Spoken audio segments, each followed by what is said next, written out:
Hi everyone, this has been such a heavily requested review. I really hope there's going to be quite a few of you watch it and enjoy it and find it helpful, because as soon as Lisa Eldridge announced that she was going to be releasing a foundation, even before we knew what sort of foundation it was going to be, what coverage, what it was going to look like, how many shades there were going to be, how much it was going to be, I had DMs on Instagram asking me if I was ever going to review it. So I've finally given in, I've ordered it. It arrived yesterday. Today I am going to be reviewing the Lisa Eldridge foundation. It's £44 in the UK. You get the standard 30ml or 1 fluid ounce. Comes in 40 shades and they are a very wide spectrum of shades. I've gone for the shade 5, which is for light skin tones with a neutral undertone. This is supposed to give customizable medium coverage and give a skin-like natural finish. This has also got added skincare benefits to add hydration and help strengthen the skin barrier. It's got UGT extracts in there, which are rich in antioxidants to help protect your skin from free radical damage, and it's got tightening, smoothing and lifting by polymer technology. Also bamboo stem extract, which is naturally rich in silica to absorb oils without drying out your skin. So this is actually supposed to suit all skin types. Now, a lot of foundations say they're suitable for all skin types and then they chuck loads of unnecessary ingredients in there. This foundation isn't one of those. You should be able to get away with wearing this foundation even if you have a sensitive skin, because there are no unnecessary, no nasty ingredients in here. This is free of SPF, alcohol, fragrance, essential oils, microplastics, and it's cruelty-free and vegan. So firstly, let's just have a look at the packaging. The bottle is exquisite, it's elegant, it's absolutely stunning. However, once I start using the product, which is what's really important, the bottle becomes slightly annoying. It's impractical for those clumsy people like me because you can't actually stand it on its bottom. You have to balance it on the two flat portions at the back of the foundation, and it sort of lays down rather than being stood up. And for clumsy people like me, this is a glass bottle. It's an accident waiting to happen. I'm just waiting for this to roll off my counter when I put it down wrong. So it is slightly annoying for me, but there's nothing to take away from the fact that this is a beautiful bottle. It does have a pump, which I adore, to stop you from getting too much of the product out at once. There's very little product that's dispensed in one pump. I was actually quite surprised at how much one pump actually gave you, which is brilliant because it means that if you don't want a lot, you're not going to waste anything. So the consistency of the product is, it's a beautiful consistency. It's actually quite stiff on the back of the hand. It's not majorly loose. For application, it does say prep and moisturize your skin well before applying, which I always do anyway. Can be applied with fingers, a sponge or a brush. For light coverage, begin with half a pump, apply to the areas of the face that need evening out and blend well. Build as needed to your desired level of coverage. So firstly, I started off with a brush. It applied beautifully. It really does spread quite a long way. I also applied the other half of my face with a sponge, as I always do. The sponge really did suck up the product, and with this being quite a pricey item, I decided that it just wasn't worth it. Also, the level of coverage that I got with a sponge was practically nothing, so I went back to using a brush on the rest of my face. No brush strokes left at all. It's a beautiful, beautiful foundation. I found it quite airbrushing on my pores. The consistency and spreadability of this foundation makes it very, very lightweight on the skin. This does not feel heavy in any way, shape or form. It also dries down really quickly to airbrush the pores. This is not tacky to the touch. This doesn't need powder. And all in all, it looks very smooth and flawless on the skin. I will say though, half a pump would definitely not cut it for me. It wouldn't be the level of coverage that I wanted. I don't have perfect skin like Lisa Eldridge. If I did, half a pump would be perfection on me, but I think I probably used 1.5 pumps for the level of coverage that I needed. So that's the finished look for today. Let me show you this in natural lighting so you can get really up close and personal. As per usual in natural lighting shots, the foundation looks a lot shinier on camera than it does in real life. I don't know why this happens, that it just looks shinier on camera, but it really does. It doesn't look that shiny in real life.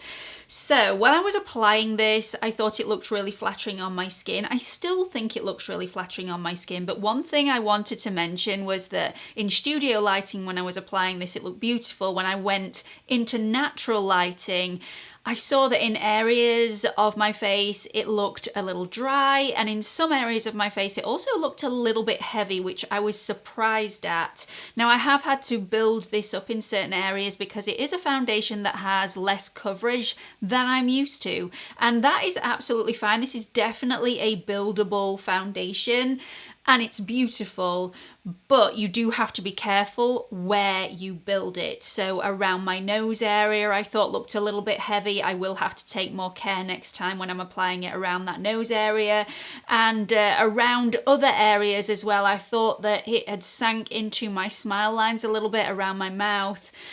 It looks beautiful and I'm definitely not knocking it, but there were certain issues, especially it looking a little bit dry around certain areas. I don't think that will last for very long because I think as soon as my natural oils start to come through this foundation, it will settle. So I don't think that will take long, but watch this space.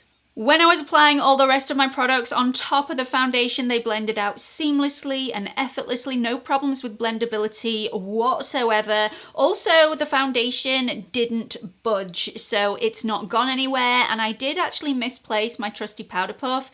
So while I was doing my brows, I had to rest my hand on the top of my cheekbone to steady it, and when I lifted my hand away, none of the foundation had lifted, and I didn't need to do any sort of emergency touch-ups after I'd done my brows. So that is a major positive.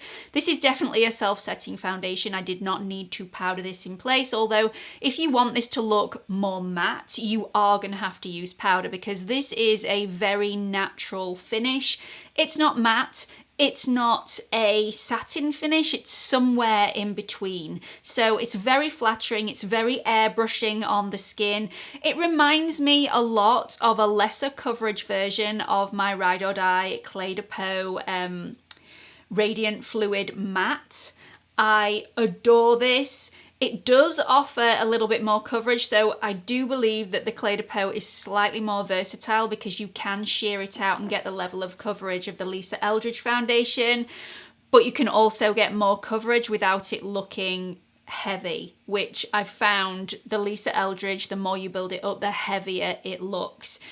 This, however, is stunning at very little coverage whatsoever. You would not know that you've got a foundation on your skin. So if you are after a very light coverage foundation, I would go for this one rather than going for the Clé de Peau. But if you want more coverage, Clé de Peau every time.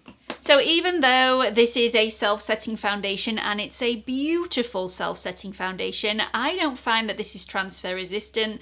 Lisa Eldridge doesn't claim that this is transfer resistant, so I'm definitely not mad at it, but I did have a phone call earlier on and put my phone to my ear and some of the foundation came off on my phone screen. So although it didn't lift with my finger when I was steadying my hand, it did lift onto my phone, but I didn't feel the need to touch anything up. It was very, very little of the foundation, but definitely some lifted, so not transfer resistant. So I'm going to do a wear test on this today as per usual. I'm not quite sure how long I'm going to be able to keep this on my skin for, at least 8 hours before I do a check-in, but I will try and stretch it for as long as physically possible. We may get to 10 hours, but I'm not promising anything. I want to see how long the airbrushing capabilities last with this foundation and whether it looks flawless and beautiful and skin-like for an extended period of time. So watch this space. I am going to do a check-in. I'll check in with you a little bit later, so see you all in a bit.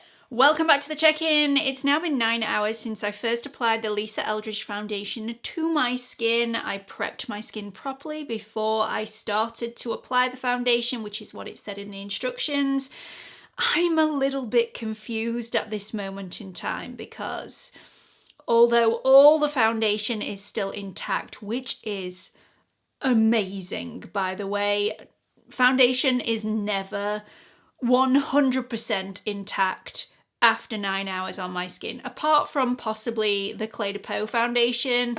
Every other foundation has rubbed off a little bit on the tip of my chin or on my nose, which are my problematic areas. All of this 100% is still intact, but it's extremely shiny, and it got extremely shiny very, very quickly. And I'm surprised because I've read all the reviews on this. I've even listened to a lot of my subscribers who've said even those who've got oily skin, they did not get oily or shiny throughout the day, and completely the opposite has happened to me today. I'm not quite sure whether it's because I'm hormonal. This happens. It's been a rough day. I'm not quite sure it's because I've done a bit of exercise. I've had 2 school runs to do today. I didn't actually run, but you know what I mean. And I've also gone from cold weather outside where I'm a little bit windswept to central heating inside. And upstairs it can get quite warm. I'm not quite sure. I'm also not quite sure if maybe I overnourished my skin this morning. So let me show you this in natural lighting to show you what I actually mean, and then I'm going to tell you what I'm going to do. So as you can see, this hasn't sat in any of my dry patches. It's collected the tiniest amount in my smile lines, which I told you about earlier, but my dry patches, which are considerable around my chin, look superb. You would never know that I had dryness there, so that is superb. But you can see the shine on my skin. It looks like I seriously need to blot, and I never need to blot my foundation. Or I say never, that's wrong. I very rarely need to blot my skin. It just doesn't happen. I've got really dry skin, so yeah. This doesn't really make sense to me. So I'm going to tell you what I'm going to do. Tomorrow I am going to do another wear test on this. I won't actually video it, but I will let you know in a pinned comment at the top of the comment section how I got on, because I used a nourishing SPF this morning. I also used a little bit of new skincare that is very nourishing around my dry areas because I really didn't want this to sit in any dryness. I also used a nourishing moisturizer. So it may just have all been a little bit too much. And we're going to see how this plays out again tomorrow because I'm not used to being this shiny and I'm not keen. It must be something I've done. I'm not quite sure what has happened. I really don't know. Am I the only one that this has happened to? I'm really quite disappointed.